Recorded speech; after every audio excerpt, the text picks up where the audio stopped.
അൽഹംദുലില്ലാ, സുനിത വില്യംസിൻ്റെ ഞെട്ടിക്കുന്ന വെളിപ്പെടുത്തൽ. ഇപ്പോൾ എനിക്ക് തോന്നുന്നത് ഖുർആൻ സത്യമാണെന്നാണ്. ഇനി എൻ്റെ ഗവേഷണം ഖുർആനിലെ ശാസ്ത്രത്തെക്കുറിച്ചായിരിക്കും.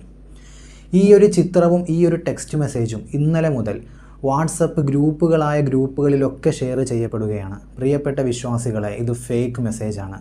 ഇങ്ങനൊരു സംഭവമില്ല.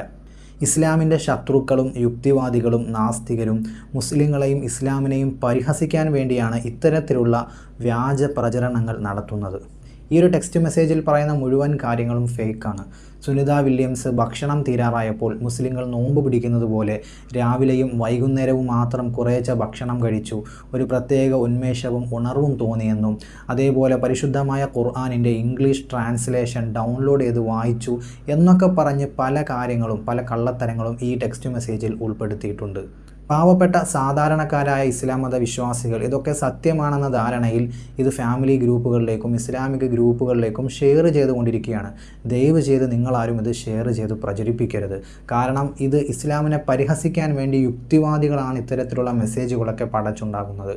പണ്ട് നീൽ ആംസ്ട്രോങ് ചന്ദ്രനിൽ പോയപ്പോൾ ചന്ദ്രനിൽ നിന്ന് ഭൂമിയിലേക്ക് നോക്കിയപ്പോൾ 2 സ്ഥലങ്ങൾ പ്രകാശിക്കുന്നതായിട്ട് കണ്ടെന്നും അത് മക്കയും മദീനയുമാണെന്നും അതേപോലെ ചന്ദ്രനിൽ വെച്ച് ബാങ്ക് വിളി നീൽ ആംസ്ട്രോങ് കേട്ടെന്നും അങ്ങനെയൊക്കെയുള്ള പല വ്യാജ പ്രചരണങ്ങളും മുമ്പ് കാലത്തെ ഇവിടെ യുക്തിവാദികളും മറ്റുള്ളവരും പ്രചരിപ്പിച്ചു കൊണ്ടിരിക്കുന്നുണ്ട്. പല പാവപ്പെട്ട സാധുക്കളായ ഇസ്ലാം മത വിശ്വാസികളും ഇതൊക്കെ തെറ്റിദ്ധരിച്ച് വിശ്വസിച്ചു പോകുന്നൊരവസ്ഥയാണുള്ളത്. കുറേ നാൾ മുമ്പ് ടോമി സെബാസ്റ്റ്യൻ എന്ന് പറയുന്ന ഒരു യുക്തിവാദിയുണ്ട്. ഇദ്ദേഹത്തിൻ്റെ സ്ഥിരം പരിപാടി ഇതാണ്: ഇതേപോലുള്ള സർക്കാസം പോസ്റ്റുകൾ എഴുതി ഉണ്ടാക്കി വിടുക. പള്ളിയുമായി ബന്ധപ്പെട്ട ഒരു പോസ്റ്റ് ഇതുപോലെ ടോമി സെബാസ്റ്റ്യൻ മുമ്പ് എഴുതി വിട്ടിരുന്നു.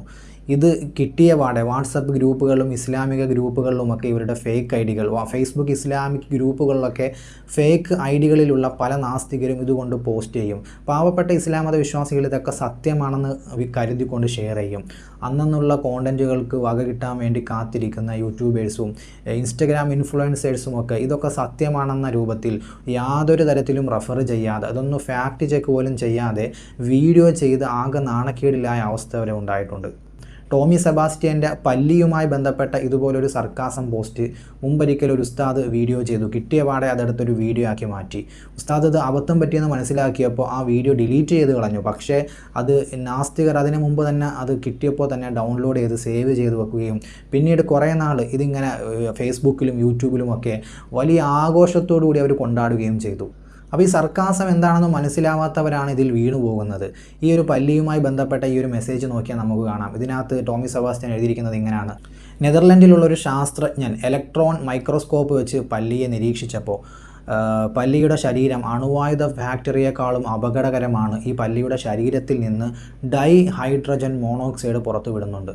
ഇത് കേൾക്കുമ്പോൾ ഉമ്മമാരും പാവപ്പെട്ട സഹോദരിമാരും നിഷ്കളങ്കരായ വിശ്വാസികളും വിചാരിക്കും ഇതെന്തോ വലിയ വിഷവാതകമാണ് പല്ലിയുടെ ശരീരത്തിൽ നിന്ന് പുറത്തു വിടുന്നത്, ഏതോ ശാസ്ത്രജ്ഞൻ മൈക്രോസ്കോപ്പ് വെച്ച് നോക്കി കണ്ടുപിടിച്ചതാണ്, കണ്ടില്ലേ ഡൈഹൈഡ്രജൻ മോണോക്സൈഡാണ് ഇതിൻ്റെ ശരീരത്തിൽ നിന്നിങ്ങനെ ഓരോ സെക്കൻഡിലും പുറന്തള്ളപ്പെടുന്നത്, സുബ്ഹാനല്ലാഹ് എന്ന് പറഞ്ഞ് എന്ത് ചെയ്യും, ഇത് ഷെയർ ചെയ്യും. എന്താണ് ഡൈഹൈഡ്രജൻ മോണോക്സൈഡ് എന്ന് പറഞ്ഞാൽ? ഡൈഹൈഡ്രജൻ എന്ന് വെച്ചാൽ 2 ഹൈഡ്രജൻ, മോണോ ഓക്സൈഡ് എന്ന് വെച്ചാൽ 1 ഓക്സിജൻ. അപ്പം H2O എന്ന് വെച്ചാൽ എന്താണെന്ന് എല്ലാവർക്കും അറിയാം, വാട്ടർ, വെള്ളമാണ്. ഈ വെള്ളത്തിന് അല്ലെങ്കിൽ H2O എന്നതിനെ ഒന്ന് മാറ്റി എഴുതി, പെട്ടെന്ന് സാധാരണക്കാർക്ക് മനസ്സിലാവാത്ത രൂപത്തിലേക്കൊന്ന് എഴുതി, എന്നിട്ട് അവർ ഇത്തരത്തിലുള്ള പല കൃത്രിമങ്ങളും ചേർത്താണ് ഇവർ മെസ്സേജുകൾ ഉണ്ടാക്കുന്നത്. ചിലപ്പോൾ ശാസ്ത്രജ്ഞരുടെ പേരായിട്ട് കൊടുക്കുന്നത് ഏതെങ്കിലും ഫുട്ബോൾ കളിക്കാരുടെയോ ക്രിക്കറ്റ് കളിക്കാരുടെയോ ഒക്കെ പേരായിരിക്കും. അപ്പോൾ ഇതൊന്നും കേട്ടുപരിചയമില്ലാത്ത പാവപ്പെട്ട സാധാരണക്കാരെ ഇസ്ലാം മത വിശ്വാസികൾ ഇത് ഒറിജിനൽ ശാസ്ത്രജ്ഞനാണെന്നും ഇത് ഒറിജിനൽ യൂണിവേഴ്സിറ്റി ആണെന്നും ഇത് ഒറിജിനൽ ശാസ്ത്രീയ പഠനമാണെന്നൊക്കെ തെറ്റിദ്ധരിച്ചുകൊണ്ട് ഷെയർ ചെയ്യപ്പെടുന്ന ഒരു സാഹചര്യം നിലവിലുണ്ട്. ഇതിനു മുമ്പും ടോമി സെബാസ്റ്റ്യൻ ഇതുപോലൊരു വികൃതി കാണിച്ചിരുന്നു. ഇദ്ദയുടെ ശാസ്ത്രീയതയുമായി ബന്ധപ്പെട്ട് ഇതുപോലൊരു സർക്കാസം പോസ്റ്റ് ക്രിയേറ്റ് ചെയ്തു. ഏതോ ഒരു ഉസ്താദ് അതിൽ ചെന്ന് കൊത്തുകയും അതൊരു വീഡിയോ പോലെ ക്രിയേറ്റ് ചെയ്ത് യൂട്യൂബിൽ അപ്ലോഡ് ചെയ്യുകയും ചെയ്തു. നമ്മൾ ഈ മെസ്സേജുകളിൽ പറയുന്ന ശാസ്ത്രജ്ഞരുടെ പേര് നാം സെർച്ച് ചെയ്ത് നോക്കിക്കഴിഞ്ഞാൽ നമുക്ക് മനസ്സിലാവും ഇത് ഒറിജിനലി ശാസ്ത്രജ്ഞരായിരിക്കില്ല. ചിലപ്പോൾ വല്ല ഫുട്ബോൾ കളിക്കാരോ അല്ലെങ്കിൽ വല്ല വെബ് സീരീസിൽ അഭിനയിക്കുന്ന ആൾക്കാരോ അങ്ങനെയുള്ള ആൾക്കാരുടെയൊക്കെ പേരുകൾ ശാസ്ത്രജ്ഞന്മാരെ പേര് പോലെ ആക്കി കൊടുത്തിട്ടാണ് ഇവർ വിശ്വാസികളെ കബളിപ്പിക്കുന്നത്. എന്തായാലും ഇപ്പോൾ ഈ സുനിത വില്യംസിൻ്റെ പേരിൽ പ്രചരിപ്പിക്കപ്പെടുന്ന ഈ മെസ്സേജിൻ്റെ ഉറവിടം എവിടെയാണെന്ന് അറിയാൻ വേണ്ടി ഞാൻ അതിലെ കുറച്ച് ടെക്സ്റ്റ് മെസ്സേജിൻ്റെ കുറച്ച് ഭാഗങ്ങൾ ഗൂഗിളിലൊന്ന് സെർച്ച് ചെയ്ത് നോക്കി. ഗൂഗിളിൽ സെർച്ച് ചെയ്ത് നോക്കിയപ്പോൾ ഈ ഒരു റിസൾട്ടാണ് കാണുന്നത്. ഈ ഒരു ഫേസ്ബുക്ക് അക്കൗണ്ട് റൂബി എന്ന് പറയുന്ന 175K ഫോളോവേഴ്സുള്ള ഒരു അക്കൗണ്ടിലാണ് ഇത് ആദ്യമായി ഷെയർ ചെയ്യപ്പെട്ടതെന്നാണ് മനസ്സിലാക്കാൻ കഴിയുന്നത്. ഇതിന് മുമ്പ് ആരെങ്കിലും ഇട്ടിട്ടുണ്ടോ എന്ന് അറിയില്ല. ഇതിനകത്ത് ഏകദേശം കമൻറ്റുകൾ നോക്കിയാലും മനസ്സിലാവും, എല്ലാവരും പറയുന്നത് ഫേക്കാണ്, ഇത് തെറ്റാണ്, ഇത് പ്രചരിപ്പിക്കരുത് എന്ന് പറഞ്ഞിട്ടും ഇവർ ഈ പോസ്റ്റ് ഇതുവരെ ഡിലീറ്റ് ചെയ്തിട്ടില്ല. ഇതിനകത്ത് ഒരു മുസ്ലിം പ്രൊഫൈൽ പിക്ചറും അതേപോലെ ഒരു ഇസ്ലാമിക് കവർ പേജും ഒക്കെ കൊടുത്തിട്ട് ഇത് ഏതോ യുക്തിവാദികളോ അല്ലെങ്കിൽ ഏതോ ഇസ്ലാം വിരോധികളോ ഒക്കെ കൈകാര്യം ചെയ്യുന്ന ഫേസ്ബുക്ക് പേജ് ആവാൻ സാധ്യതയുണ്ട്. പക്ഷേ മറ്റു പോസ്റ്റുകളൊക്കെ നോക്കുമ്പോൾ ചില ഇസ്ലാമിക് പോസ്റ്റുകളും കാണുന്നു. ചിലപ്പോൾ അവരുടെ ഒരു സ്ട്രാറ്റജിയുടെ ഭാഗമായിട്ട് കുറേ ഇസ്ലാം മതവിശ്വാസികളെ ഫോളോവേഴ്സായിട്ട് കിട്ടാൻ വേണ്ടി ചിലപ്പോൾ ഒരു പക്ഷേ അങ്ങനെ ചെയ്തേക്കാം. നമുക്ക് സത്യം എന്താണെന്ന് അറിയില്ല. ഇതിൻ്റെ പിന്നിൽ നിഷ്കളങ്കരായ മതവിശ്വാസികളാണോ അതേ ഒട്ടും നിഷ്കളങ്കരല്ലാത്ത യുക്തിവാദികളാണോ ഈ പേജിൻ്റെ പിന്നിലെന്ന് അറിയില്ല. എന്തായാലും ഇത്തരത്തിലുള്ള വ്യാജ വാർത്തകളും മെസ്സേജുകളും വ്യാജ സന്ദേശങ്ങളും ഒക്കെ പ്രചരിപ്പിക്കപ്പെടുന്ന ഇത്തരം ഫേസ്ബുക്ക് പേജുകളിൽ നിന്നൊക്കെ നാം അൺഫോളോ ചെയ്യുകയും പറ്റുമെങ്കിൽ റിപ്പോർട്ട് ചെയ്യുകയും ചെയ്യുക.